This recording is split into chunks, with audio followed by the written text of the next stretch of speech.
temperature looks good. Doubling up. Roger, roll, Atlantic. Water towers can fly! Yes! Tango Delta nominal. Flight outside, SCE off. Bring in, SCE off.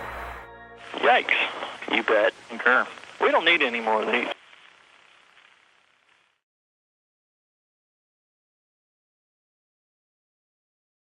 Well, good afternoon, everyone, and welcome to this week's episode of NSF Live, our weekly news show where we cover news topics from last week, things coming up this week, and everything in between. You guys know the drill, and I'm already seeing it there in chat. Lots of 5x5s, meaning you can hear and see me well. We're glad to have you here. I'm Ian Atkinson, writer with NASASpaceflight, joined here.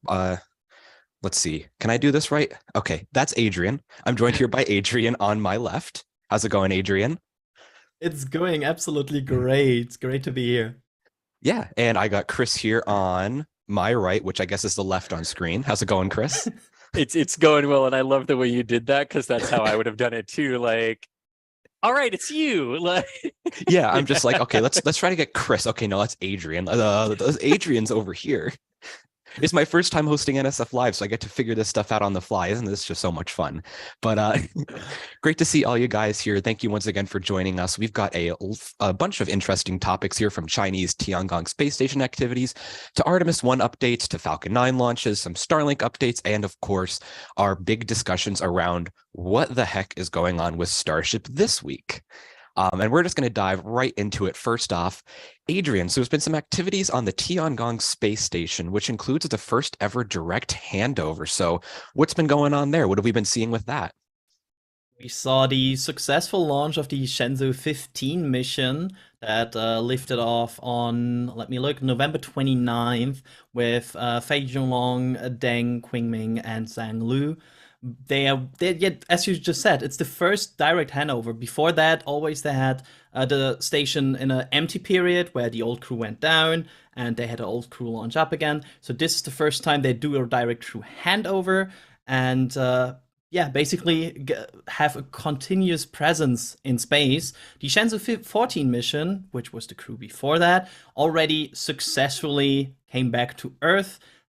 That also went completely flawless from what we can tell. So yeah, overall a successful crew mission to the Tiangong space station, which was resupplied just a few weeks ago for this mission. And I think overall this closes out a very successful year for the Tiangong space station in terms of a lot of missions going there.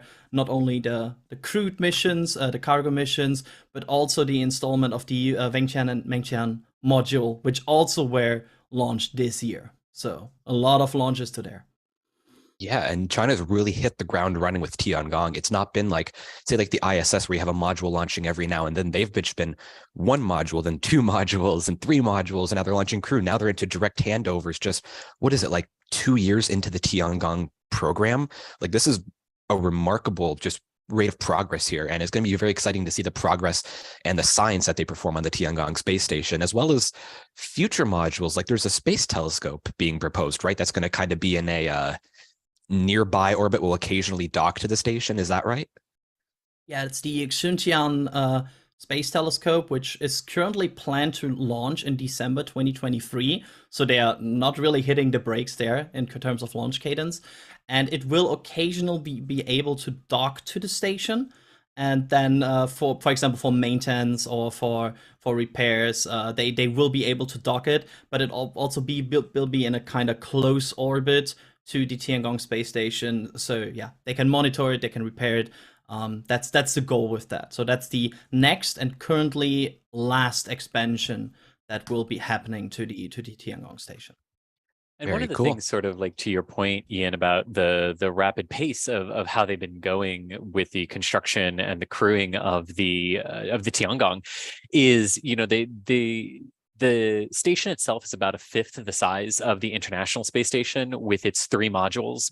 And they also did this in a very concerted way where they waited to start launching the modules when the other two were pretty far along in their development, almost done, you might say, to a certain degree, to enable this very rapid sequence construction, outfitting, and then getting down to the big elements for why they launched it, which is the scientific returns that they plan to have from it.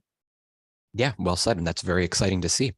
We do have a few questions here in chat, and again, something I actually forgot to mention, this show is very interactive. We love hearing your questions, any comments, and we run through all of them throughout the show, as well as at the end, we'll do a huge just mashup of all different questions that we can find if we have time. But from Westy the Third, and I think this answer is it already is, but they're asking when do we expect Tiangong to be fully operational?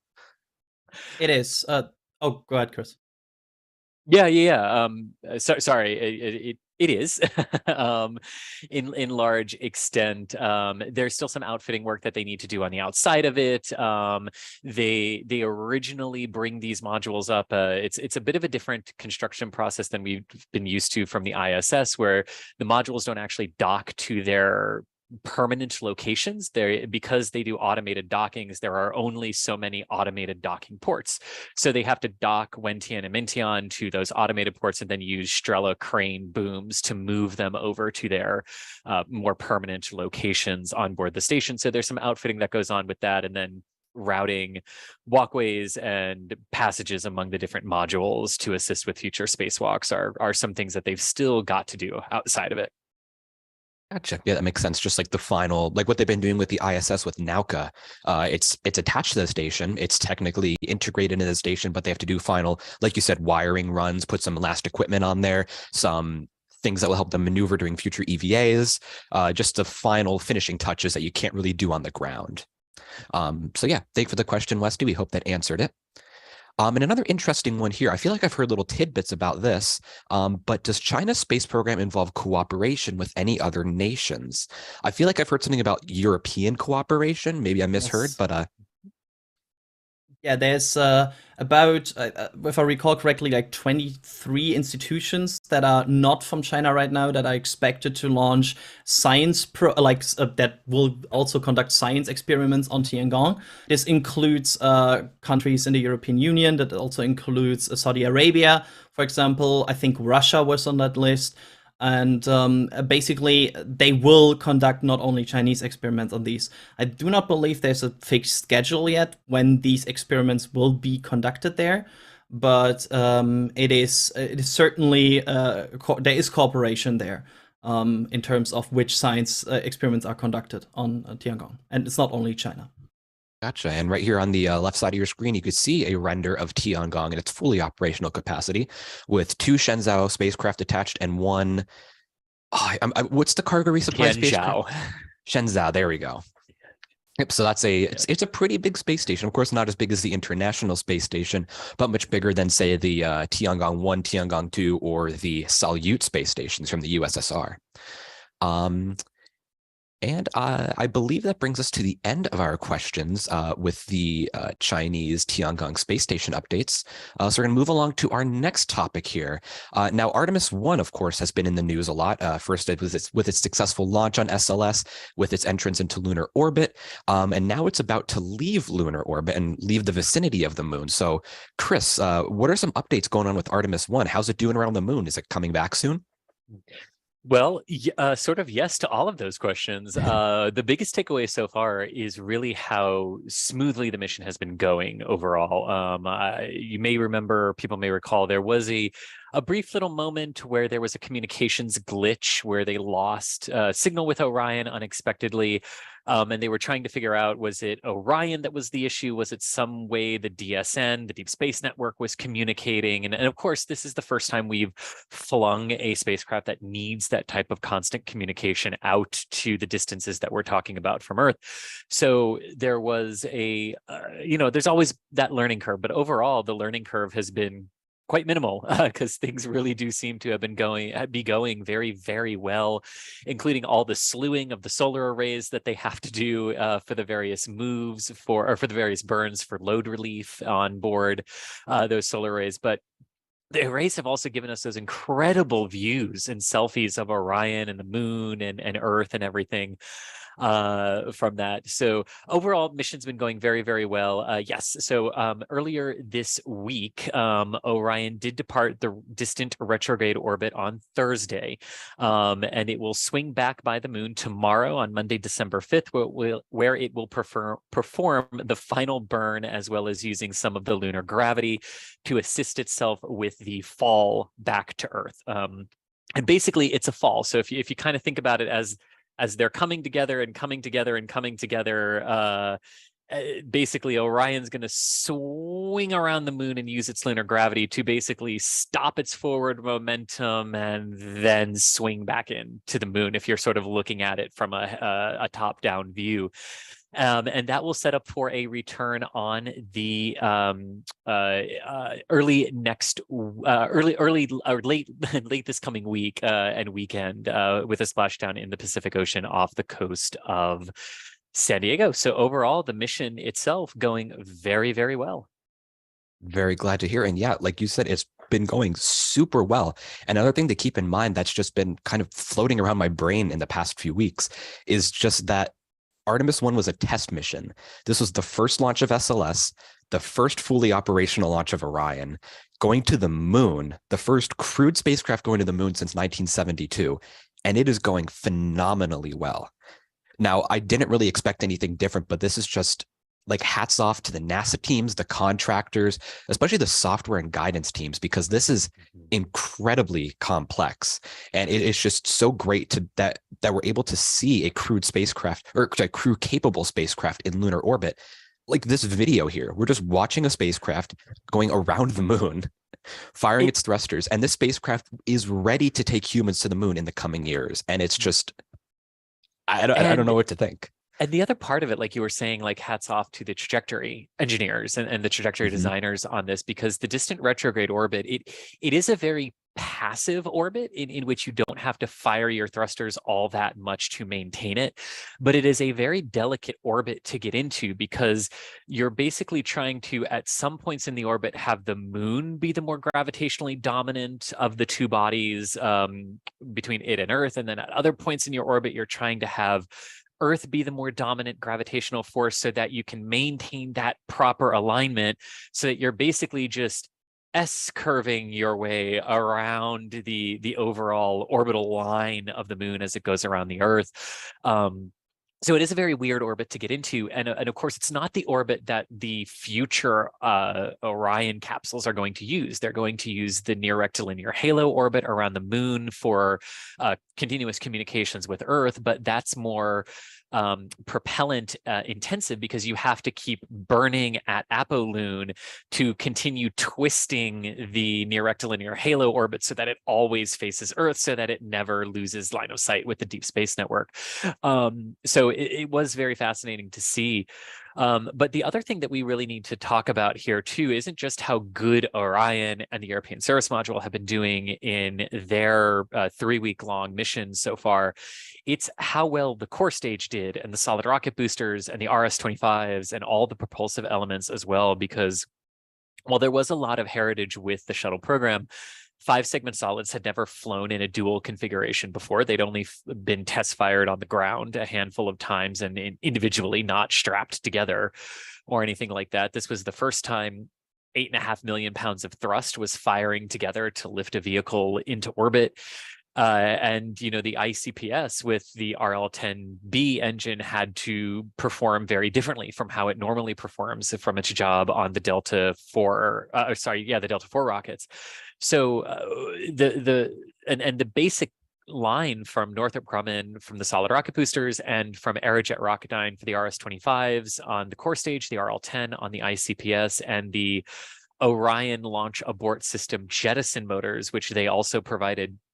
The word perfect just kept coming up over and over and over and over again. The solid rocket boosters were within 10 mil of the reference burn targets between the two of them, which essentially means they burned at the exact same rate, which is exactly what you want and exactly what they cast them for. The RS-25 engines, the 4 of them firing together with those boosters right next to them, had never happened before. They all worked perfectly. The separation sequences where the booster separation motors actually impinged on the nozzles of the RS-25s for about a second was the first time that had happened. So that validated the thermal shielding that they added to those engines. As well, RL-10 performance, as we heard NASA say, bang on, with an extra word added in the middle there per NASA. But RL-10 did its job, and the ascent motors, the jettison motors on the launch abort system, fired for a second and a half, and just perfect again across the board from what Aerojet and Northrop said. And Adrian, it's in some ways the most impressive performance element came from the core stage, which was the biggest unknown really in the entire ascent sequence. It had never flown before. It housed all the avionics. It needed to function properly. It's not, as some people kept saying in the run up to it, was not just an external fuel tank slightly modified. It was a brand new beast in its own right. And from the avionics, the targeting, the software, the guidance, the navigation, everything really seems to have worked flawlessly on that core stage. And I do want to address very briefly, because there was the reported 7 foot per second underspeed at main engine cutoff for the core stage, which resulted in the perigee being hit. They were aiming for a perigee of 30 kilometers, and they hit that perigee perfectly. They were aiming for an apogee of 1,805 kilometers, and they hit 1,800. So for all intents and purposes, bang on again, and well within the range that NASA gives for the mission. So they are going to look at that. That is most likely, if I had to guess from the history of the shuttle program, that it was just what the model said. When the model said you had to issue the shutdown commands to the RS-25s based on the mass of the vehicle, and then your actual, that's what it actually did. So if I had to guess, it's going to end up being a tweak to the software of the shutdown commands to the RS-25s, and you won't see that underspeed again. Yeah. And again, go ahead, Adrian. I feel like this was one of these missions, very comparable in a lot of aspects to James Webb, for example, in the terms of that there was a lot of talks before it, how it has a lot to lose. Like, there was a lot of talks before James Webb, how everything that could go wrong. There was a lot of talks before SLS, how everything could go wrong. And for both of these missions, it didn't. It just it worked, and I think that's just very, very cool to see. I mean, I join what Ian said earlier. Like, it was the expectation that it would work, but seeing this be so flawlessly executed once it lifted off was just magnificent to see. And we are talking about the biggest rocket to ever reach orbit of all time so far, or like the mightiest.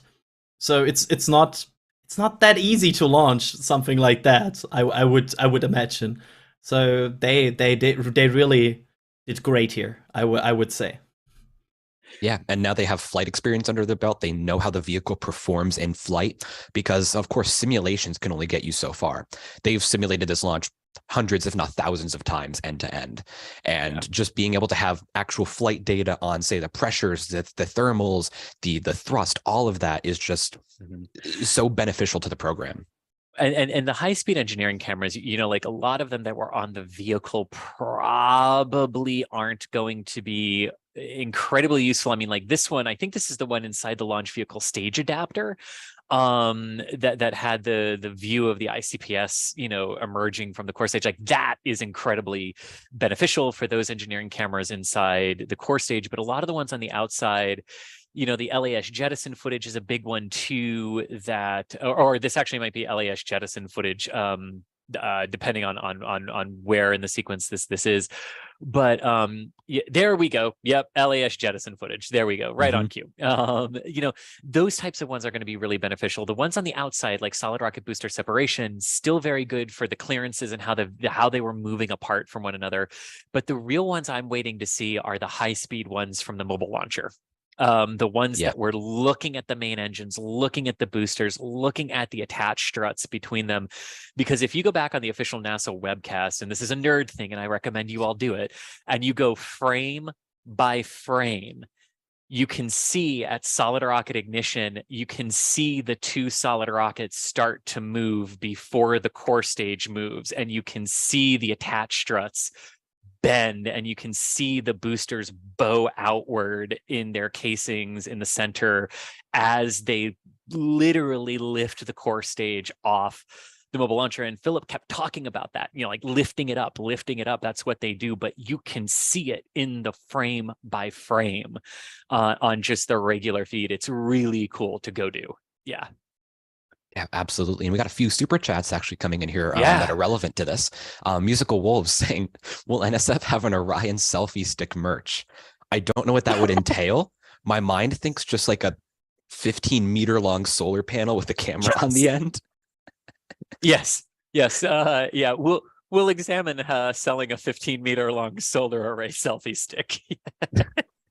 But I mean, that's basically what they did, right? They basically put GoPros at the end of the solar array wings, and they got incredible video like this of the separation from the ICPS, which views that we get stage separation views, but we never get them like this of it being the spacecraft's solar arrays looking back at it at separation. That is incredible. Yeah, just the views we've been getting. Go ahead, Adrian. I always had this situation when it launched, while you were talking about these, like the liftoff moment. It is really like this almost like a kick in your stomach at the moment you see these SLBs light and you hear that boom. Like the moment you really notice, okay, this is going. Was like such a, like, I rewinded it at this point, I feel like 50 times. Because it's such a good and cool thing to see. And I will now do that frame by frame thing after this. I really want to do that, and I want to see how it lifts off frame by frame. Thank you for that. And some people are asking here why NASA didn't have any onboard cameras during the launch live stream. Chris, that's because they had very limited bandwidth, right, in terms of data downlink? So yeah, this appears to be a combination of a couple of different factors. One, they had limited downlink capability during first flight, right? You're trying to telemeter so much data down to the ground, especially first flight, right? Because you have to assume in a first flight scenario, something could go wrong. So you're trying to capture all of that engineering data, the flight data of what's actually happening. And yeah, cool views from the onboard cameras are not what you're going to prioritize during that. But I think the other thing that got them is there was most likely a plan to show some of the exterior cameras from the core stage as it went uphill, but it ended up launching at night. And what were you going to show with that? Kind of weird and kind of awkward, but you could kind of get away with it on shuttle night launches because there was no way to mount the camera in line, so it had to be off the center axis of the engine. So you did have something to look at toward the back of the vehicle as the shuttle was ascending, but they probably didn't know what that was going to look like right away.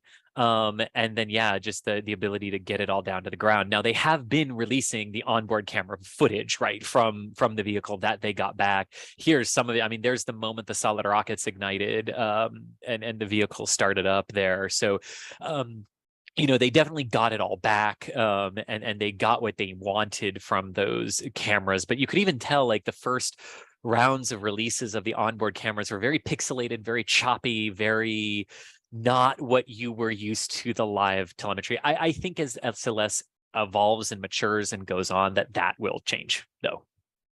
Yeah, absolutely. And Jim Cavett here with a $2 super chat agreeing to the NSF selfie stick merch. Again, I don't know what that would entail, but that would be interesting to see, I guess. But thank you for the support, Jim. We appreciate that. And Musical Wolves here saying, I assume they're meaning after splashdown, where will Orion be processed and how will it be transported there? Chris, do you want to take that? Yeah. So originally, so as soon as Orion splashes down, so ideally they have the same timelines that commercial crew has, where they have an hour to get Orion out of the water. However, they are going to leave Orion in the water twice as long as normal because it's part of stressing the capsule. They want to see what happens if if there's an issue with the rigging, if on a later mission, if you end up not being able to get it aboard in an hour, what happens to it? They want to be able to test that. After they get it back aboard the recovery ship, it will first go back to San Diego for some initial post-flight deservicing, and then it will come back to the Kennedy Space Center for the vast majority of its post-flight deservicing.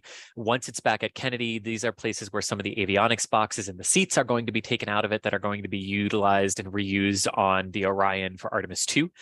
But then after it's back, it then goes into even more testing after it's back, and they're going to stress it again once it's back with some of the ground tests that they can do on it, just to make doubly sure that after it comes back through atmospheric reentry, it's good to fly again, because eventually these capsules are destined to be reused, even though the one for Artemis 1 is not.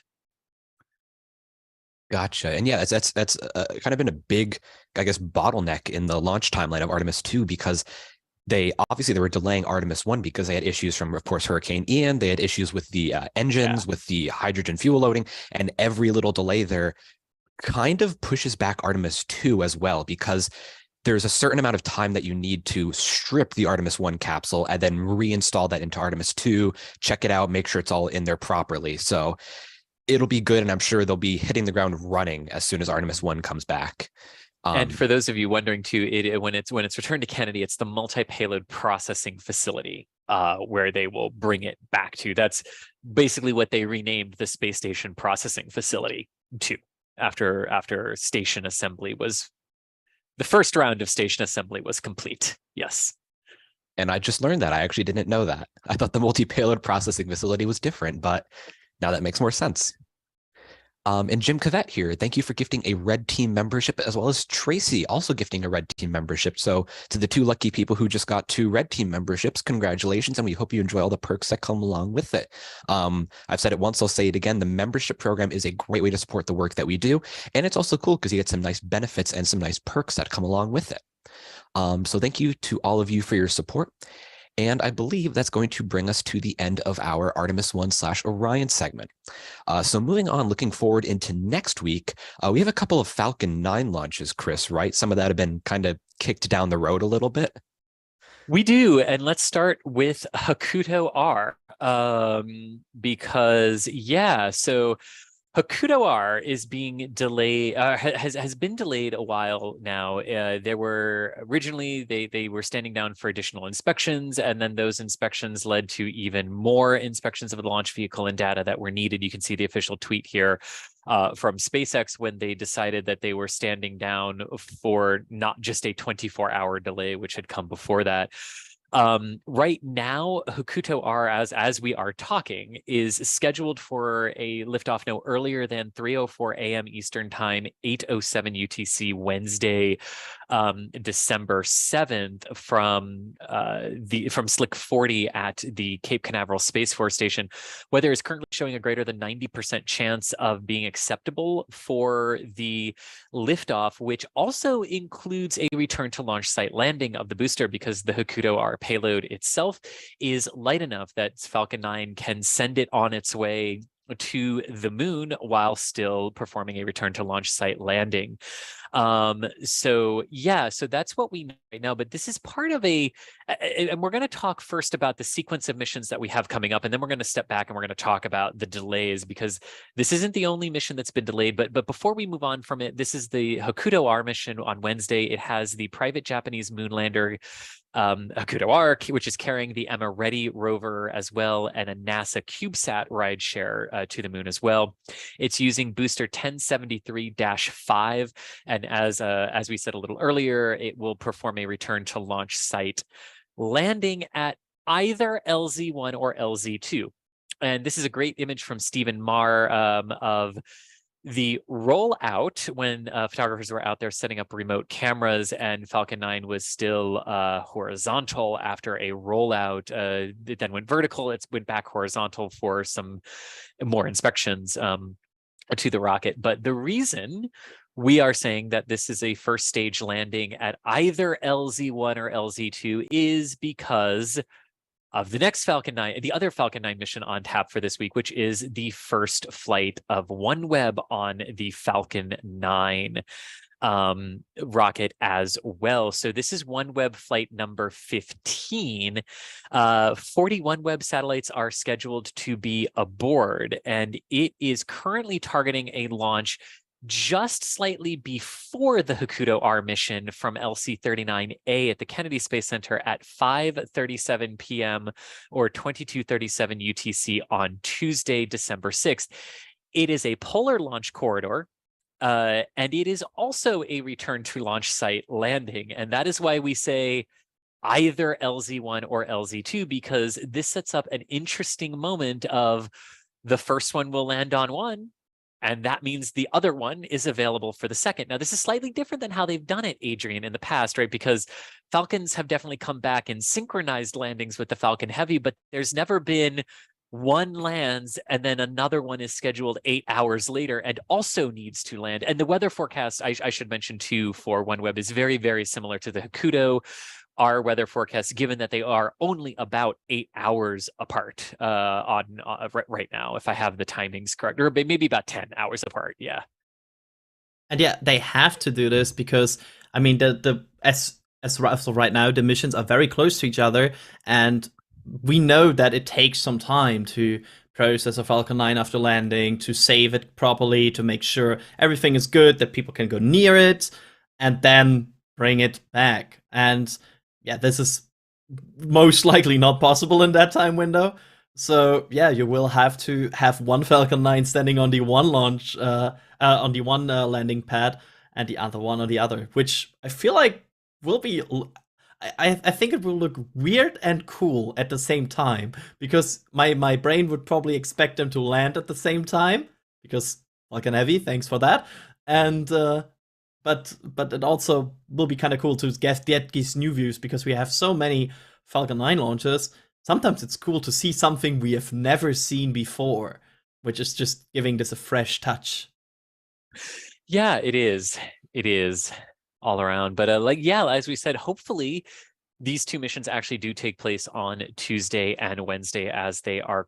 The delays to the Falcon 9 manifest have been mounting, and they have been building across multiple missions and multiple launch sites here. And we've seen them deploy recovery assets that then had to be pulled. We've seen last minute cancellations and rearrangements to launches, which is not really what we're used to for the Falcon 9s, right, Adrian? It's like we are used to Falcon 9 launching super reliable. Basically with no issues. You see them fuel, you see them launch.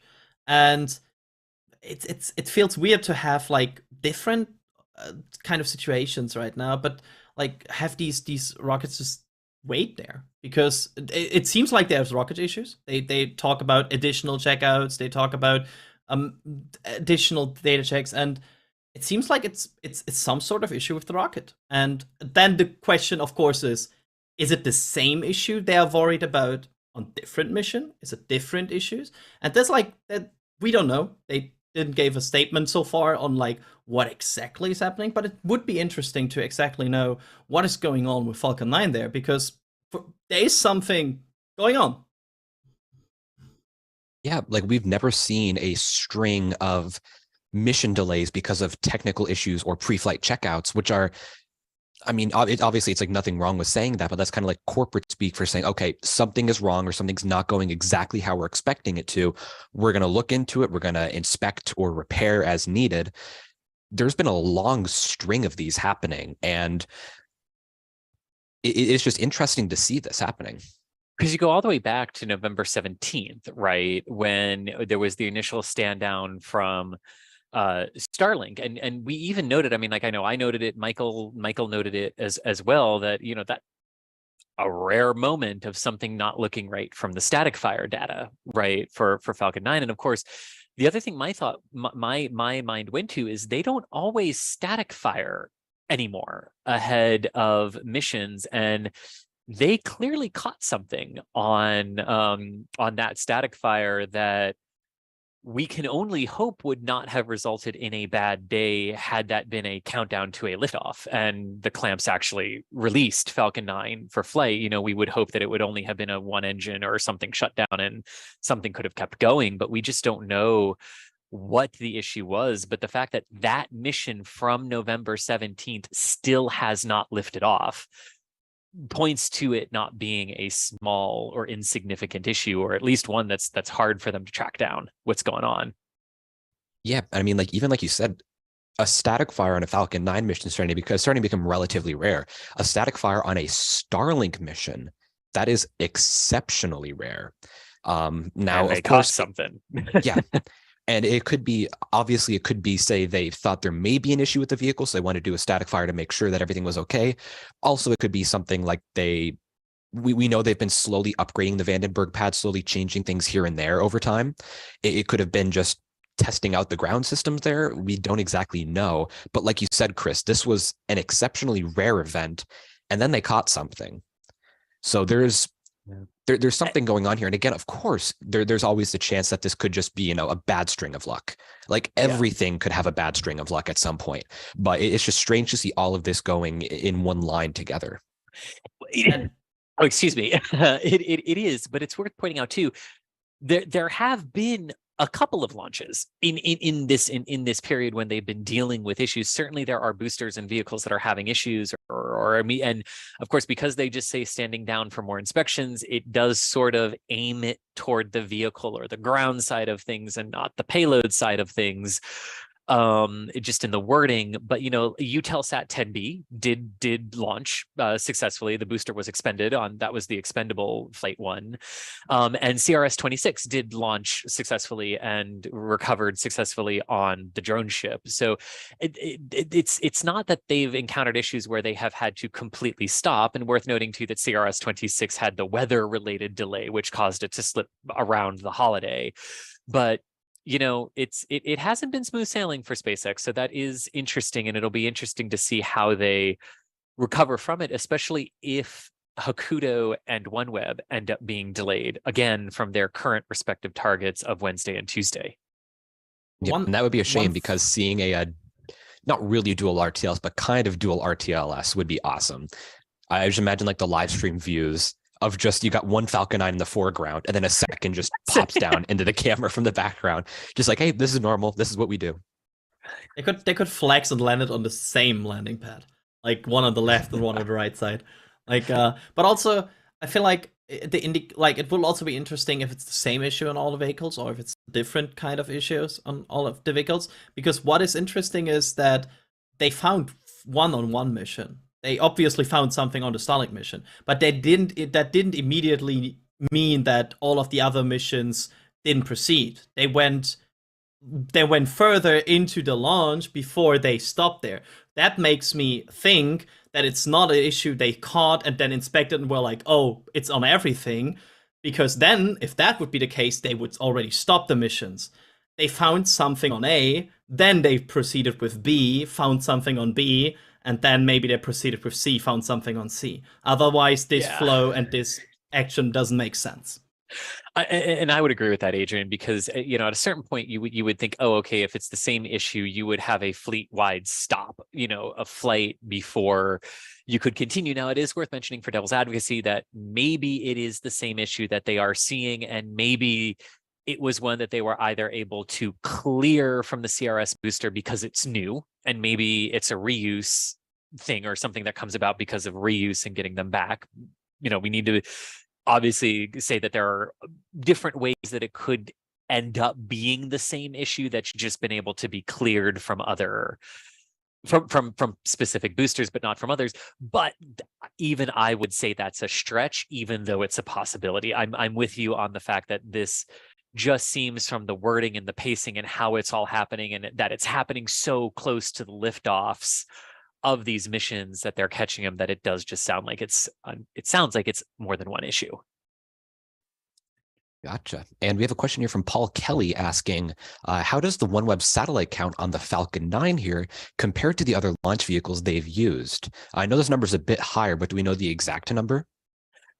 36 went on the Soyuz FGs. So it's more than the Soyuzes. And oh, Adrian, help me. I'm blanking on how many was on GSLV the other week. It was 36. Okay. Only 36. Yes. I'll GSLV, just sorry. I didn't know the number out of my head, so I admit to look it up. So I think Soyuz is then 34. So it's 34 for Soyuz, 36 for GSLV, and 40 for Falcon 9. Gotcha. So yeah, getting a good bit more satellites up there per launch. And it's interesting to note too that this is going to be an RTLS mission. So the satellite mass is not that big. It's not as packed. It's not as dense as a Starlink mission. So and again, that comes down to and a polar corridor. Like we need to lay all that out, right? It's polar corridor, which requires more delta V to begin with. You're trying to fling them into higher orbits than you're flinging the Starlinks too for their initial deployments, which takes more delta V out of your stage, and you're reserving enough delta V somehow to come back. So yeah, the mass of these things is actually quite low. Yes, overall. That's actually props to OneWeb for making such a lightweight or light mass, I guess I should say, satellite that you could fly a trajectory like this, because you have everything going against you here. You have, like you said, the polar corridor, higher orbit. You want to do an RTLS. And you still have to dogleg to get into the polar corridor from Florida. So yeah, like it just Yeah, very cool. And again, it's fun to see. It's like a weird crossover, like two former enemies are now collaborating. It's funny to see, but I mean, hey, they're probably launching these for cheaper now than they would have been otherwise. So it's kind of a win for OneWeb too. Well, and it is, and like with what happened with OneWeb earlier, they had originally contracted with Arianespace for what we were thinking was going to be the launches of all of the OneWebs, really, and they were going through those at a pretty good clip. They were hitting, around about a launch a month, between mainly from Vostokny and Baikonur. I always pronounce that wrong, so apologies to any Russian speakers. I know I got Vostokny wrong there, but then the Russian invasion of Ukraine happened, the war happened, and there was absolutely no way that Europe and the US and OneWeb is a European, British, and Indian company. There was no way they were continuing with launches with Russia and continuing to support that in that regard. So, but the fact that they were able to pivot so quickly and in the same calendar year, not only secure the contracts to keep launching, but get the first ones up and off the ground with India and the US and SpaceX is really impressive for OneWeb. And I remember that right after the invasion of Russia into the Ukraine started, we had an NSF Live where we talked about the space flight, the implications of this. I remember that we had an episode where we talked about that, and I remember us talking about OneWeb and being like, which rockets in the world are able to launch these kind of payloads, and we went basically through the list, and we're like, yeah, it's like if you want to launch volume, you need SpaceX. There's no other rocket in the world which will be able to give you that volume that we would need here. That is just available. Well, and let's be fair where fairness is due here. SpaceX kept talking about wanting to get their flight rate up, and to basically once a week they've more or less done it. I mean, I don't know if they'll exactly hit 52, but I mean, they have basically done that this year for all intents and purposes. I think with the delays they've sort of hit here, I think their average might end up being like 1 every 8 days instead of 1 every 7, but that's still incredible for the year. The Eastern Range and the 45th wanted to get to 48 flights a year. Well, they're past that for the year already, so they're doing incredibly well. So we need to also give the fairness and the props to like, who else had the manifest ability to absorb the OneWeb flights? Who else had the ability to absorb the ESA manifests that had to change as well with all of this and with the delays to Ariane 6? Like, people do like to give SpaceX grief, but when push came to shove, there was no other launch market out there that could really absorb it the way they needed to. Yeah, and yeah, Falcon 9 No, is, and yeah, well, okay. Thank you for the math in the back channel. I'll correct myself on this one. They will exceed 52 for the year because they've already done 54. So yes, there we go. gotcha. And yet, like you said, like the range here is kind of like an unspoken hero because they need to coordinate all of this basically beautiful mess of having to coordinate so many launches from so many different pads, Falcon 9 after Falcon 9 after Falcon 9, some Atlases, some Deltas thrown in, some this, some that, and all these new providers coming in too. Like you have SLS, the first launch, which was, I mean, we saw the range had issues with their Ethernet adapter. You have Relativity coming in, you have Firefly coming in the future, and they just have to juggle all of this, and they've been pulling great work. Like you said, they were hoping for 48 launches this year. SpaceX alone is likely to get 60. So they are absolutely killing it. And they're going to need to keep ramping up if we want to keep having all these small sat launchers, if we want to have Astra launching, Relativity, Firefly, get New Glenn in there somehow. Yeah, so I mean, like, and if they can move past the issues that they're seeing right now with the Falcons or the ground systems, whatever the issue is that they're seeing, there is a chance to get to 60, which Elon had sort of hinted at like in May or April, and we all went, "What? The year's almost half over. How are you doing that?" And here we are, So, but it will also be, I think, a good point of this too is also, like, they've pushed hard. We're seeing issues.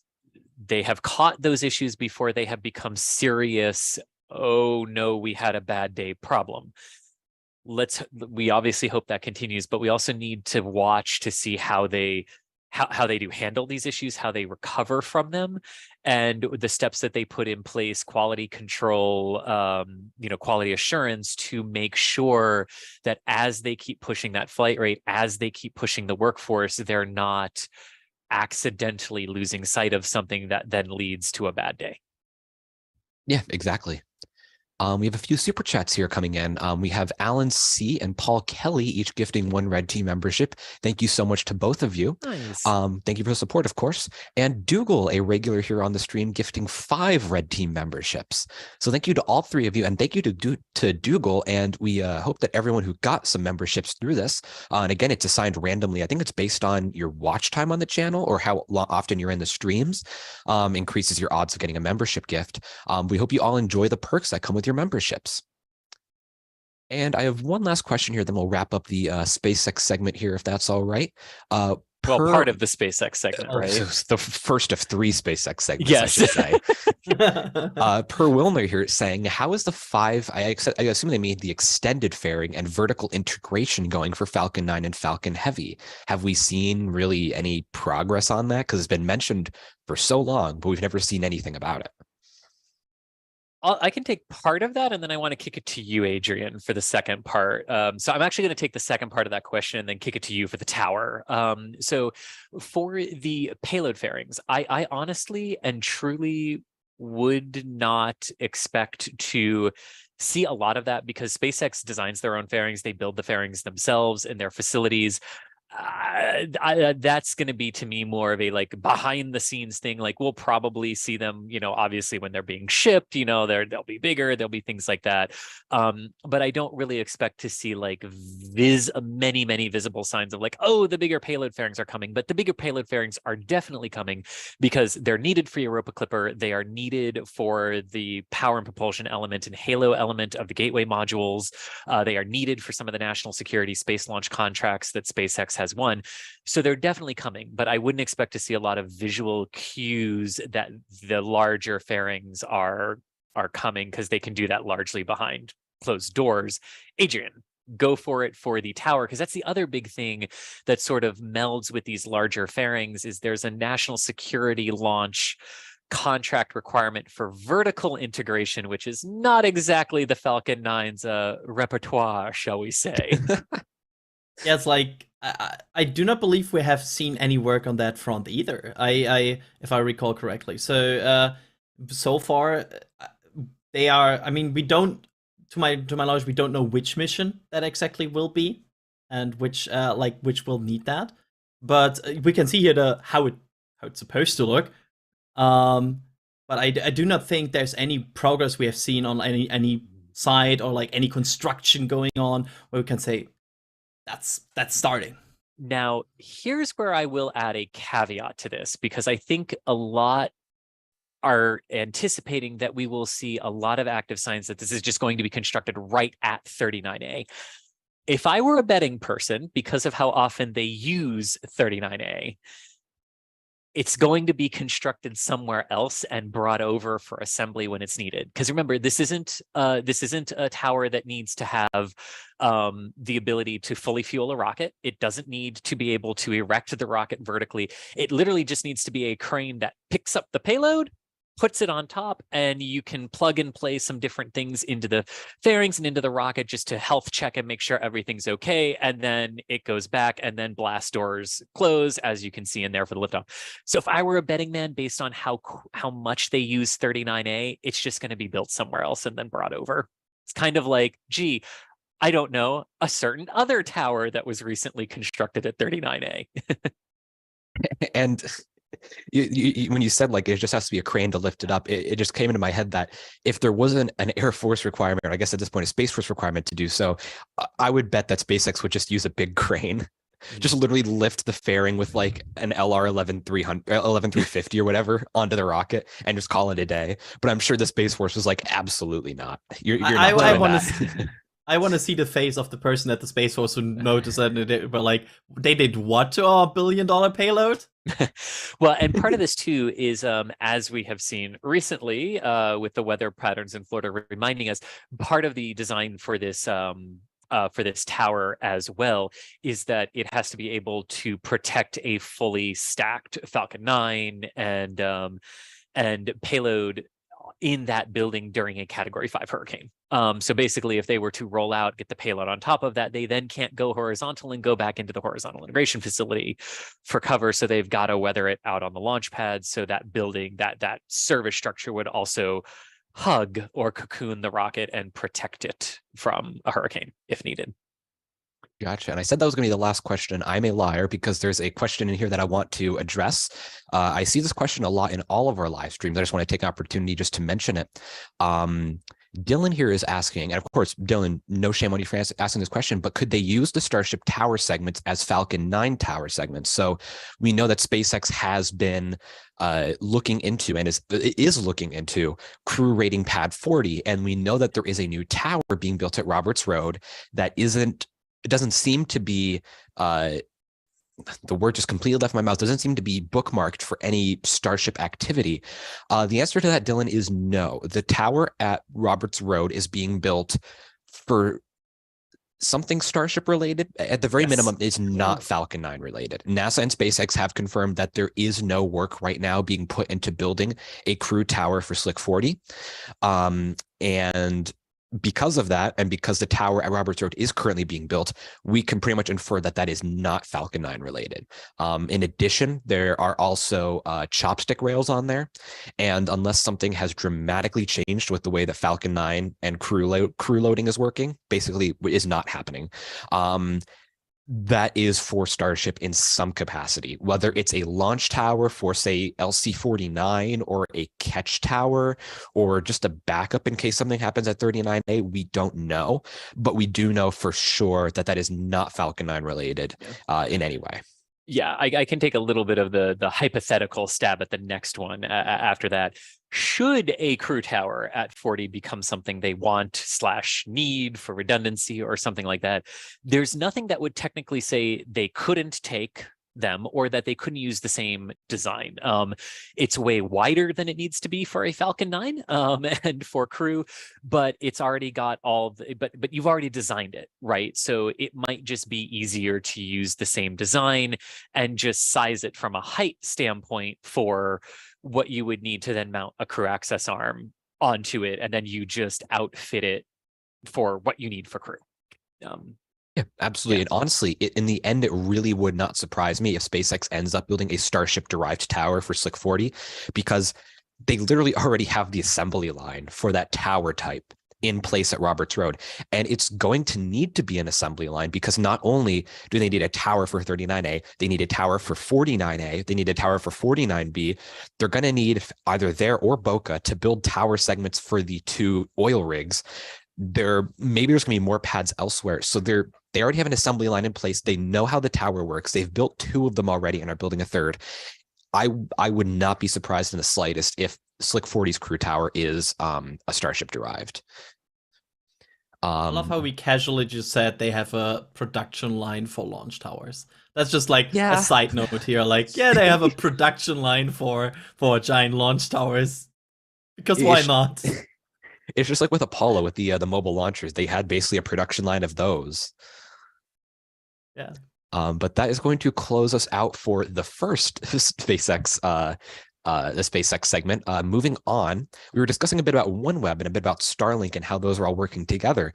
So there's something new that's popped up recently called Starshield, supporting national security. There's been a lot of cool images. There's not been a lot of information, but we've seen a lot of cool images derived from here. And it seems like there's some hardware on orbit already. So what is Starshield? What's it going to be doing? Yeah, it's basically SpaceX expanding what they can get out of the Starlink infrastructure and what they learned from Starlink, and developing a satellite network based on Starlink for national security purposes. They already gave some example of these websites, which is Earth observation, communication, and hosted payloads.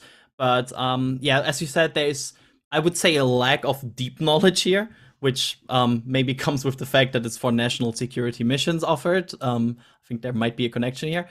And yes, they are basically just expanding what they are currently learning on the Starlink platform and using that technology to offer to other customers, which I think totally makes sense, because if you do the work to research all of that, why not expand it and make it like a platform to, hey, I want this, I need something on this kind of satellite, I just book it on there.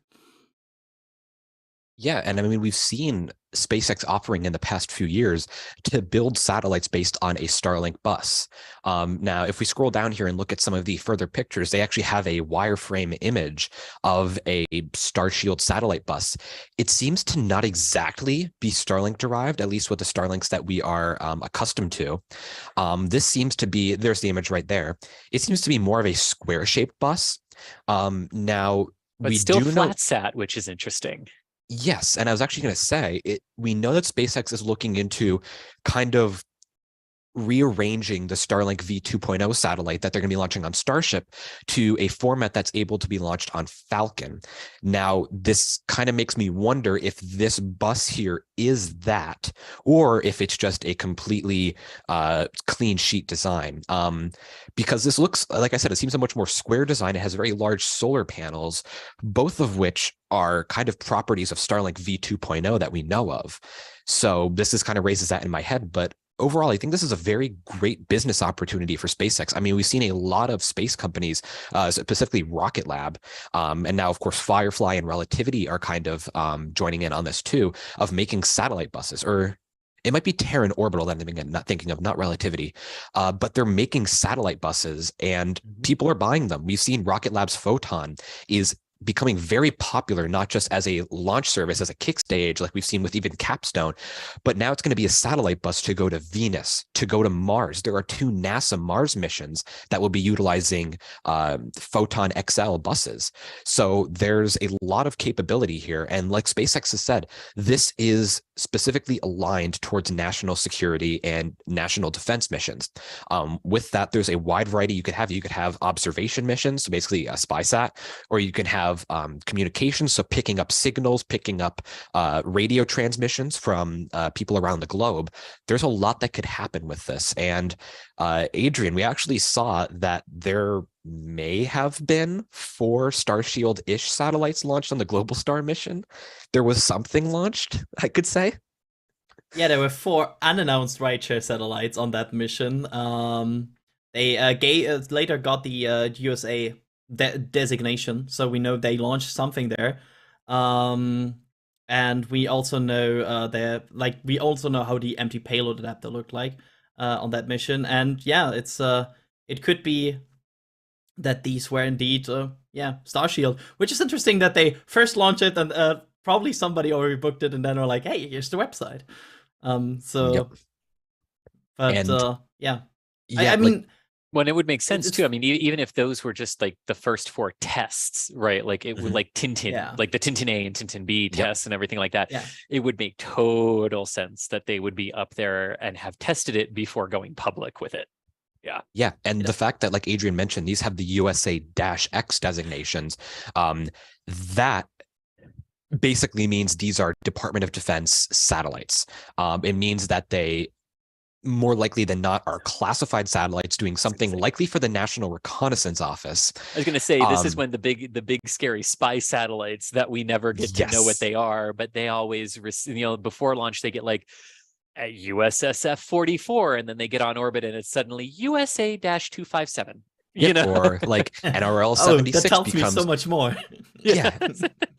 Yeah, and it's interesting here, like you said, Chris, these could be the Pathfinder satellites, just a few buses that they said, hey, National Reconnaissance Office, we want to launch a few to demonstrate this bus. Do you have some instruments you want to test, be it like actual ready instruments or just like to demonstrate some new technology you're working on?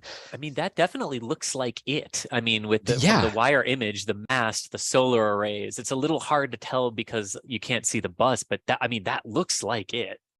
Yeah, it does. And this looks like it's in kind of a high-ish orbit for a low Earth orbit. It's either high or it's a fisheye. Yeah. I was about to say it might be a fisheye, honestly, but this is it's a very interesting view of the satellite bus that we don't see anything. We see a solar panel, we see some wirings, a heck of a lot of aluminum, and that is it. Yeah. We don't know what's on the front. We don't know what's on the bottom. And I think like they want to keep it that way. Wanting you to know that it exists, but not much else. Exactly. I love it when they declassify images that are like 240p, or it's like a 1080p shot showing nothing.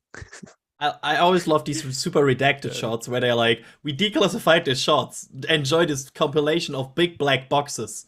Yes, like the famous one I love of the Roman Space Telescope, which has a spot in my heart, so I love mentioning Roman. It was a former NRO satellite that the program was canceled, and they sent a picture of it when they donated the satellite bus to NASA. They're like, here's our classified satellite. All you basically see is an aluminum tube with just scattered black boxes all around. You can see even the worker with the logo on their back is black boxed. They don't want you to know anything about this besides it has metal in it. Well, and Hubble. The basic design for Hubble is essentially a converted spy satellite that just wasn't that was just turned outward instead of inward. I mean, a lot more changed on it, don't get me wrong, but essentially, they turned it out instead of in. And I mean, Roman is literally a spy satellite that is looking in the opposite direction and is literally contractually not allowed to look in the other direction. The NRO specifically told NASA, you can use this for whatever you want. Just do not look turn at it around. But yeah, so there's a lot of interesting things that could happen here from the Starshield program. It's going to be interesting to see. Well, I was about to say interesting to see what will happen. We're never going to see what will happen with the Starshield program, probably.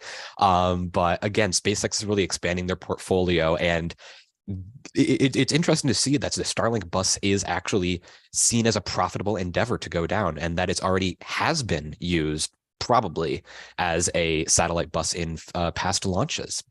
Well, I'm also sure too. I mean, like, obviously this is for government. Obviously that's the primary thing that they're going after, but they also talked about Earth observation. They talked about communication. They talked about other hosted platforms. Like, this could very easily become a very low cost offering for universities and science research institutions as well that might be looking to put up Earth remote sensing technology as well. That isn't necessarily, hey, super secret spy stuff for the government. Yeah, this could be used. Oh, go ahead, Adrian.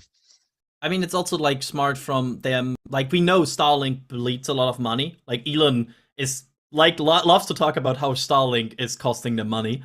And I think getting national security involved usually is also a good chance to get some money out of a project. Usually, because there's some money in there, I heard. Well, and we've been seeing how vital it can end up being to combat operations and war operations as well this year. Yeah. Not exactly the reason it was designed, but we're seeing its benefit in that works. regard. Mm-hmm. Right. Yeah, and like, if you can utilize your already developed infrastructure, your already developed production chain to maybe use that for also like probably very high margin projects for national security, well, there you go. Why not connect these businesses? Yeah, and like you said, it doesn't even necessarily need to be national security. We've already seen that both universities and companies. I'm thinking of primarily Planet Labs DoveSats, what they can do with a CubeSat, literally the size of my water bottle. What they can do with something that size using a CubeSat. So what else can be done using a satellite bus the size of a shipping pallet? What can you put on there with a literal commercial off-the-shelf satellite bus that's available in basically any configuration you could think of? There's so much that could be done here with Earth sensing, crop monitoring, climate monitoring, weather satellites, doing things. There's one satellite I'm thinking about where you could do ship monitoring, signal monitoring, things for like SOS. On ship calls. Like there's so much that can be done with a satellite bus like this, and it's going to be exciting to see what non-national security uses there are for this. I'm sure NASA and NOAA are interested in this for low cost medium science return missions. But I believe, unless anyone has anything else to add, that this will bring us to the end of our Starshield segment. And I think right about now may be the good time to address the elephant in the room. Gentlemen, I think everyone in chat has kind of noticed that we are all wearing matching sweaters. Now, these are very fun, holiday themed. I can't really see it because I'm sitting down. Let me just stand up here. These are our lovely new Christmas Mars sweatshirts. Now, these have so many Easter eggs in it. Literally, it took me about 10 minutes of looking through it to find all of them. It's so much fun to look through. Now, these are, of course, available right now on the NASA Spaceflight shop at shop.nasaspaceflight.com. Just looking through, there's so much stuff. You've got, of course, the Roadster. You've got some Starlink satellites. You have one of my favorites here, may have been one of my suggestions. Oh, yeah, yeah. Get the sweatshirt yourself and look through for all the Easter eggs. Yeah. But it's honestly, I love this. As soon as I got it, it took me like, I laid it on my bed and just stared at it for like 5 minutes. I'm not gonna lie. I love this design so much. And if you're not a big fan of sweaters, we have it in t-shirts. We have it in postcards. I believe we have it in mugs as well. There's a wide variety of this line. And I love the variety that there is. I mean, this sweatshirt is incredibly comfortable. Like this is going to be something I'm wearing. I'm getting yelled at. It's not a sweater. Can we have a technical definition? It's a sweatshirt. Sweatshirt. Okay. In my head, those two terms are the same thing. I use those in everyday language, but thank you, Michael. but no, seriously. I mean, yeah, we thought ahead to all of our friends in warmer climates, even though I'm in Florida and wearing the sweatshirt version today. I've got the AC aimed at me for this, but yeah, they're really comfortable, really good, and check them out. Yeah. And there's still time to order them for your ugly Christmas sweater holiday parties, or when your family says you must be in appropriate holiday attire. I mean, I would wear this to the family meal during the holiday. Yeah, and of course, also it's the holiday season. There's several holidays, including New Year's. And if you want to get ready for 2023 before 2023 starts, like I know I'm definitely not going to because I do not plan ahead in any way, shape, or form, you can get one of the NASA Spaceflight calendars, and we have two. We have a Starship-related calendar with many great pictures of what's been going on down at Starbase Boca Chica, as well as a general spaceflight calendar showing just some of the great things that the NASA Spaceflight contributors have been photographing and attending over the past year. Like right here on the cover, one of the SLS booster tests. I believe this was Flight Support Booster 2 or 1. But there's just so many great things that we captured over the past year. Some Strato launch pics like this. Doesn't that look very like it's in attack position, ready to leap at you? But yeah, there's been so many great photographs that people from NASA Spaceflight have captured over the past year, and I think this is just a great collage, a great collection of all of them brought together, and you could slap it up on your wall. So we hope that you enjoy all of that. We're sure that you'll find something there, right, that you enjoy, whether it be the sweatshirt, whether it be the t-shirts, the Christmas cards, the mugs, the calendars, anything. Once again, shop.nasaspaceflight.com. It's a great way to support the work that we do, and a great way to get some really cool give backs as some really cool rewards. So we hope that you enjoy that. We hope that you find something on there that you like. And we're going to dive right into now the I guess the meat and potatoes, the bread and butter or whatever of NSF Live every week, Starship. Now, Adrian, hit me with it. What has been going on with Starship over the past week? Because we've seen a lot of both literal and figurative, or should I say metaphorical, shufflings about. So what's been going on with Starship down there? So I think the main thing we should talk about is the 11 engine, 13 seconds static fire on Booster 7.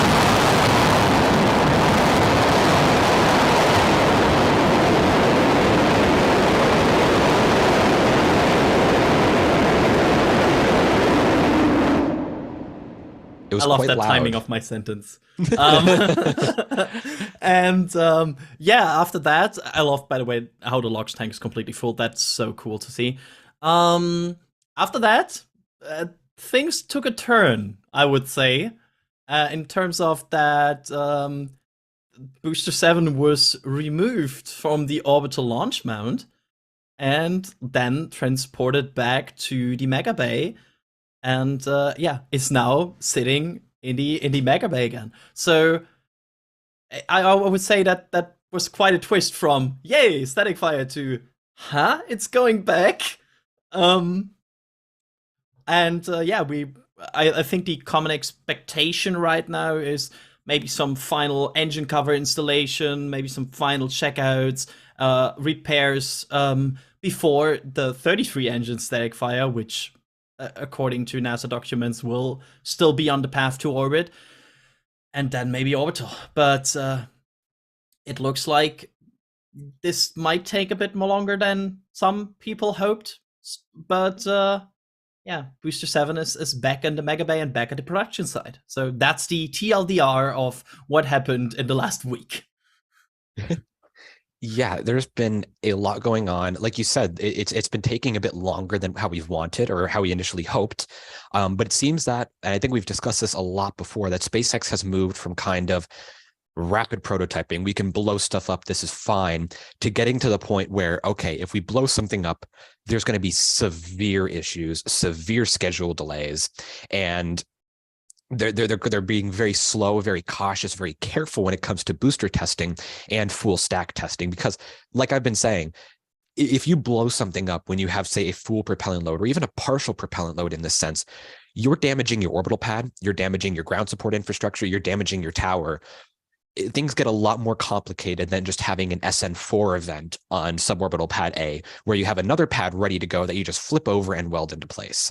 There's a lot more at stake here. So it seems that SpaceX is being much more cautious, much more careful about moving forward. And they are moving Booster 7 back for maybe inspections, repairs, installing the final covers on the engines before flight. We don't know exactly what they're doing. There's a lot of stuff they could be doing. But it seems like maybe they're prepping to get it just last final inspections, last equipment installation for the 33 engine static fires. And just to point out how long we are talking about a delay, if, for example, Booster 7 suffers a rapid and scheduled disassembly, do you know when the first cryo-proof was conducted on Booster 7? I don't want to know this because it'll make me feel, I was going to say make me feel old. I have a feeling Adrian's about to tell us it was exactly 1 year ago today. No, it was not exactly, but it was April. So we are talking about... like, even if it could be faster, they could skip some tests, but it's not like we are talking about like half a month of delay or something like that. If Booster 7 has a problem, there's this great page, nextspaceflight.com, where you can go into the Booster 7 history and scroll all the way down to see the first cryogenic proof test performed. There we go, April 04. And yeah, it's quite a test campaign. This booster already performed. And this means they need to be careful with this, not only from the pad perspective, which also took more than a year to build, but also a vehicle perspective. They don't want to... They're this close now. They're this close to performing the 33 engine static fire. They're this close to maybe getting to an orbital attempt. You don't want to lose it now. That would be really unfortunate. Yep. And it's weird getting to the point here because Booster 7 and Ship 24, when they first rolled out, we were like, this is phenomenal. They look so much better than Booster 4 and Ship 20. These are state-of-the-art vehicles. They are not anymore. Booster 9 is, and we're going to be discussing this in a little bit. Booster 9 is more or less done with major assembly. They're probably now just putting the last bits and bobs on now to get it ready to do the first cryogenic testing. Ship 25 is done stacking. Ship 26 is in the process of stacking. Booster 10 and Ship 27 are not far behind. So we're getting to the point where Ship 24 and Booster 7 are becoming kind of not lively, but becoming kind of antiquated compared to what else is out there. And we're really starting to kind of get to the inflection point, if there is one, of SpaceX deciding, okay, do we use these older vehicles that will get a slightly lower and lower as time goes on return and data from, or do we move ahead and skip these vehicles to go to Booster 9 and Ship 25 or whatever, because Booster 9 has electric TVC. It probably has improvements to not have the transfer tube get crushed like it did on Booster 7. We know that Ship 25 probably has some improvements over Ship 24. And it's the same situation where we were with Booster 4 and Ship 20 not that long ago, where they were like, okay, we're kind of getting to the point where we're not going to get that much value out of these when we have something so much newer and with better technology. Devil's advocacy, though, wouldn't that in some ways make 7 and 24 a more likable duo for the we're just going to expend them into the Gulf and into the ocean? Yeah, it honestly could. And I mean, at the very least, Booster 7 and Ship 24 are going to be used as, I guess, battleship test stages, where they just put them through the ringer for tests, like test after test. I mean, we've seen 6 static fires on Booster 7. We've seen probably about I think like 3 or so on Ship 24, and now they're doing some major repairs. So they're getting a ton of data out of this on things they can improve, on how everything works together. And if things go well, hopefully we'll get a 33 engine static fire on Booster 7 to figure out, okay, this is how all of this comes together, and this is how all of it operates. Yeah, So, I think at this point, a big indicator when they would move on is if their age would be a meaningful danger for the launch infrastructure. I think as long as they are in a situation where these vehicles are not putting the launch infrastructure in danger, I think they will launch them because, again, they're that close. They want to get this data at this point. But if there's concern, yeah, then they might not do it. But also the question here is, how long will the pad be empty? Or will they do something with the pad while Booster 7 is back at the spa? Or back at the spa. That was good. getting his nails painted. Well, actually, Adrian, if I may, can I ask you a question to that? Because that's actually what I'm wondering too. SpaceX is an organization that, to me, likes to be as efficient as possible. If you've got Booster 9 essentially ready to go, could they haul 9 out to the pad for testing while 7 is spending its days, however long that's going to end up being, as you say, at the spa getting pampered for its big day in the sun? Like, I would call that possible, because we are talking, if we look at the past, about, for example, 1 to 2 weeks sometimes where the vehicle just back at the production site. So if you have that time and you have a booster maybe ready to be in cryoproof, we don't know the exact status of Booster 9, to be fair here, but if it's ready to be cryoproofed, why not use that time to A, test more of your ground support equipment, B, bring your next vehicle through already a test phase, and then roll it back to install some Raptors. So you can kind of advance your program very good here in a way that you can, because at some point we expect Booster 7 and Ship 24 to be stacked on the pad and be ready for the orbital launch. This will probably take some time. In that time, you would totally at some point bottleneck your Booster 9 campaign, because it would need to go through cryoproofing because before you install Raptors, if you still want to do that. So yeah, get it done maybe before that happens, so you can prepare Booster 9 while Booster 7 and Ship 24 get ready for launch. Yeah, exactly. And like you said, getting the cryoproof done, there's still a lot of work done after they're done with the cryoproof and after they roll it back to the assembly site. They need, of course, to install the Raptors, to install the brand new electric TVC, which they've never installed before on a booster, and just install the shielding, install everything, get it ready to then go on to its static fire test campaign. So there's quite a lot of work in between. So if they can roll out Booster 9 in the very near future to get that initial cryoproof done, get it to pass that, all good to go, and then bring it back for engine install, that would be really a big acceleration in the test campaign there. And we're also seeing here, interesting too, Ship 24 is just getting surrounded by increasing numbers of scaffolding. First, we saw, of course, the large amount of scaffolding around the engine section, and now it's kind of growing to get to around the payload section. And they have this covering too around the engine section. It makes me wonder either if that's wind blocking or sight blocking.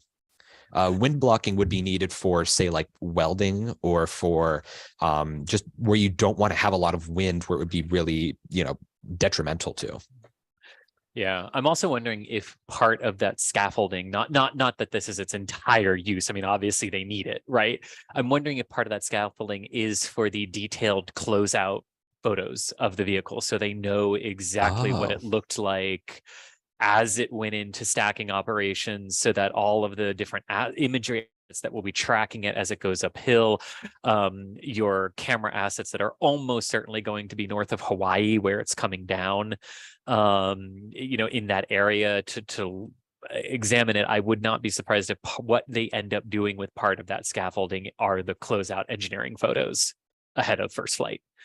That's something I never thought about, but yeah, I would assume you would want that. And also not only that, but also have final inspections, just like, okay, yes, this valve here looks good. This pipe here looks good. The connection here of this pipe to the vehicle looks good and sturdy, because it is more or less impossible to do inspections of this scale while it's fully stacked. You, of course, could go up the tower and zoom in with cameras, but if there's something wrong, you would need to destack. Well, and that only lets you see one side of the vehicle too, from the tower exactly itself. Yep. Yeah. And you only see the leeward side of the vehicle. So yeah, you're missing the heat shield side.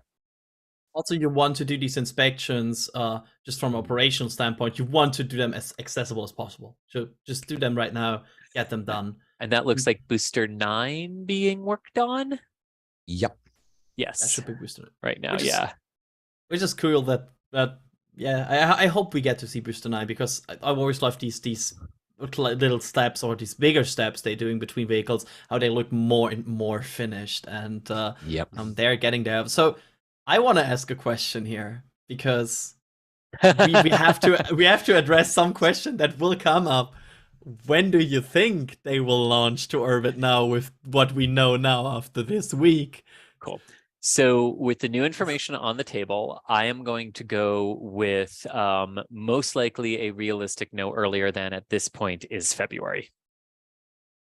I was going to say no earlier than March, but probably April or beyond if I had to guess. I say February. I say my prediction is they will not return Booster 7 back to the pad before the end of the year. They will do that in January. That's my prediction. We'll see if I'm wrong. And then, I think the 33. I hope you're wrong. I want launches.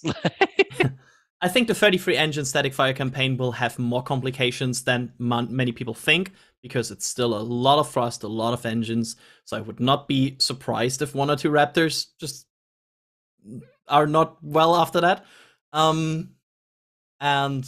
Yeah, Adrian and going with the N1 version of this. Yeah, like it's the how can we replace this as fast as it breaks? Yeah, and I mean, honestly, getting it away from the pad into an area, and into a segment of flight where it's, if worst happens, if all the engines shut down and the flight termination system is engaged, if the pad is safe and unharmed, I think that is not necessarily a success, but not necessarily a failure, because you got a large amount. Definitely not a success. Let's be clear about that. Yes, be very clear about that. But the amount of risk that's being done to ground support equipment with a flight like this and with testing like this is extreme. Like Adrian said, the N1. I do not want to see an N1 like failure here, because that would be catastrophic. As in, you need to rebuild everything. Because Nothing can essentially be salvaged. the only N1 failure that was not great, not good, but not, whatever that phrase from Chernobyl is, right? Not great, not terrible. Not great, not terrible, was when it was far enough downrange that it did not fall back to the launch pad. Because the N1 fallbacks were, God. It was it's like the largest non-nuclear explosion. I feel like that's also a discussion we will have very close to the orbital flight. What do we define as like at what point the mission turns from, okay, this is too early to go bad, to, okay, this was a very successful test. Not success, but potentially quick recovery. Yeah, like yes, like I feel like in my mind, and that's just my opinion on this. Like, as soon as we have MECO and like second stage ignition, that's when I'm like, okay, this. Oh, look! If the booster burns for its full duration, that in and of itself is going to be incredible. Not because they haven't fired the Raptors for that duration out at McGregor. They have been doing full duration firings of the Raptors, but the fact that if enough of the 33 subset continue to fire, that you get to what is essentially a nominal shutdown BECO and stage separation, that would be incredible. That would truly be incredible. Yes. I think even reaching max Q, like a minute to a minute and a half in flight of pure engine burning, would still be a phenomenal amount of data. It would. And one thing to remember about this, because each rocket is slightly different in how it hauls itself to orbit and how much of the delta V change each individual stage actually does, right? Whereas the Falcon 9 leaves a lot of the delta V change to the second stage, right? The nominal ascent profile of a ship, based on what we got with that timeline for Dear Moon, it's roughly equal in terms of how long the booster burns versus once you ignite the 6 Raptors on the ship, how long they burn for the actual insertion to orbit. It's something like around 7 minutes from liftoff to orbital insertion for Starship, and that's pretty quick. I mean, that is pretty quick, considering it takes the Falcon 9 about 8.5, depending on what it's doing. It took the shuttle about 8.5. It takes Atlas about 12, but that's because of the really low thrust to weight Centaur upper stage. But like that's a quick climb to orbit. Yeah, and it's going to be very interesting to watch and just it's going to feel kind of to me how Artemis 1 felt, where this is flying, this is finally happening. It's going to be kind of like a big head exploding moment. It will, just without the flash of solid rocket ignition to tell you it's about it worked, it got to 0, right? With Starship, it's going to be like, do you see it moving? All right, cheered. Yeah. Depending on how long the clamps hold, it might be very long until we find out if it launches, because the dust will already kick up. So I think it's about 3 seconds. I think it's very similar to the Merlin engine commands for igniting the Raptors and then first motion off of the launch pad. I think it's going to be very, very similar to that, which should not permit the dust to get too high up the stack in that regard. But it's like, there is a possibility it will be hard to see at first, because there might be a situation where we see from our perspective, all the Raptor engines lighting up, but there's maybe like 1 or 2 in the center that I did not ignite. And we cannot easily just see that based on a first impression. So there might be a situation where we're like, oh, this looks good, abort. Yep. Yeah. And they could even ignite all 33 engines and then be like, okay, pressure's a little low in one, or okay, we have a weird electrical signal coming from here, abort for right now. So yeah, there's a lot of situations that could happen. It's going to be, and the thing that sucks too is that it's going to be similar to the Starship test flight live streams, where there's no set T0. There's going to be probably holds before they even load cryogenic propellants, and it's going to be a long wait, which sucks, but also at the same time 12-hour days and streams, folks. Get ready. I can't They're wait. back. I will be there, that's for sure. I cannot wait for the commentator lineup we have in the back channel then, with like this list of commentators being like, hey, you're here. For It's this literally 4-hour chunk. yeah, exactly. And then it'll be like, okay, the backup's 14 people. Yeah. Oh, But yeah, that's going to be, I feel so bad for Thomas, who's going to be organizing all of that. But Enjoy. yeah. But we have some, the super chats are kind of building up here. From Michael Isler, who donated gifted 5 Red Team memberships. Thank you, Michael. And thank you to everyone who's been gifting memberships. We've had a good amount this stream. And we hope that everyone who's gotten their memberships enjoys all the perks that come with them. Brandon Land here with $2 saying hashtag when hop. We discussed that, and your guess is as good as ours, unfortunately. I think a bit of a side tangent. I feel like we're going to get a good idea of roughly when they're going to do a flight as soon as they finish the 33 engine static fire. And of course, the condition of everything after that static fire. Like if they destroy the concrete under the pad. Oh, go ahead, Adrian. Remember how long it took some vehicles to go from the last static fire to hop, and to like how long some of them took because of regulatory reasons, because of final checkouts. And remember, this is not 3 engines, this is 33. So Yep. like, don't, like, I know there will be a situation where they fire 33 and everybody will be like, okay, flight next week. And no, probably not. Just to set expectations here. I feel like I should have phrased that. I should have phrased that as soon as we see a full stack following a 33 engine static fire, then we could start to get a rough estimate. But even then, they could be like, okay, there's been a misalignment here. We need to destack and send ship 24 back to the production site. Well, there's that, but we'll probably also start seeing some indications from the FAA of moving toward the launch license and the regulatory processes. I don't want to say coming to fruition, but going down the path where they're going to lead to the issuing of the launch license and everything like that. And yes, I also want to stop because it's part of this question, because I know a lot of people, go like, oh, they could say no, they could say no, they could say no, they could say no. Yes, of course, the FAA could come back and say no if there was a major, you have not thought this safety thing through.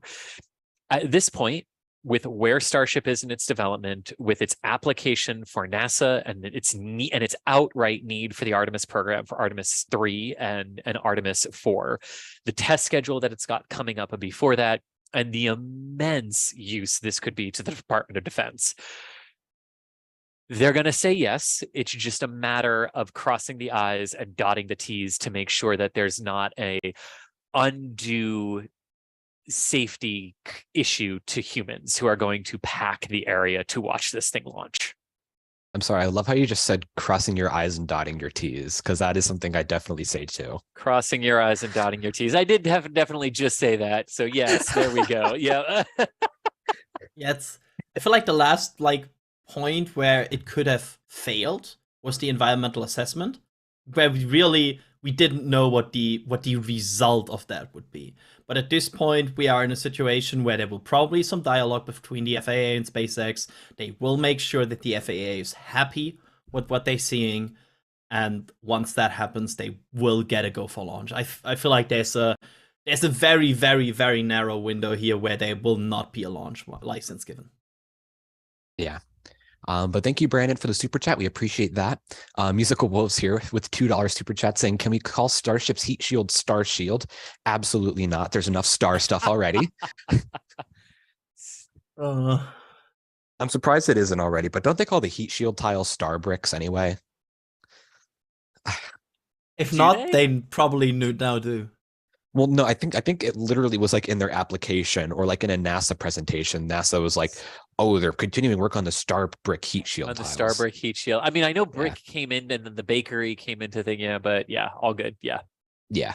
But thank you. And I mean, clearly a reference back to Starshield, as well for the SpaceX program that was just announced. But yeah. Yeah. But thank you, Musical Wolves. We appreciate that. And last but not least, from Jonathan Munster with a $10 super chat saying, those are awesome sweatshirts. Do they run small, big, or true to size? True to size. Yeah, I'd say true to size. I ordered a large, and this fits as well as any other large sweatshirt for me does. Yeah, same for the medium. Yep.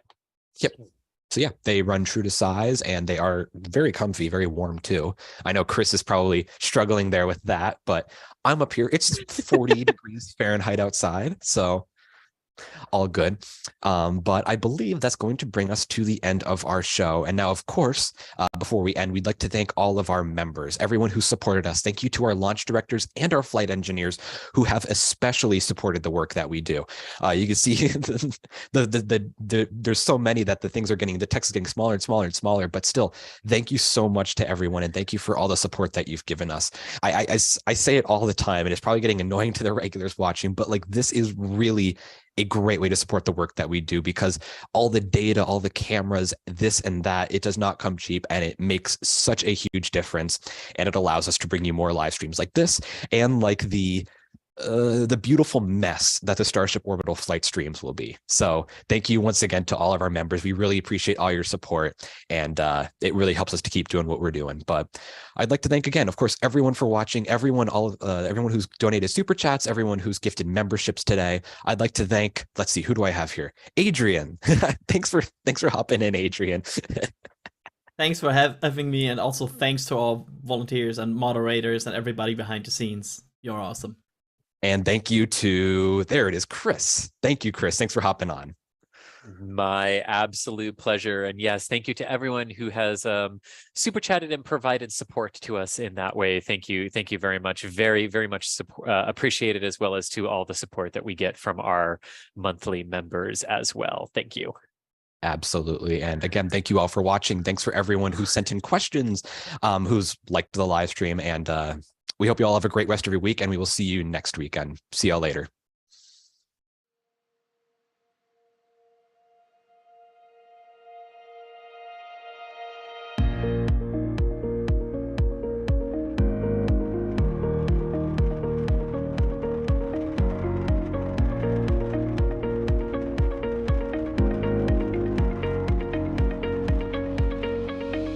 We have liftoff. Propulsion continues to be normal.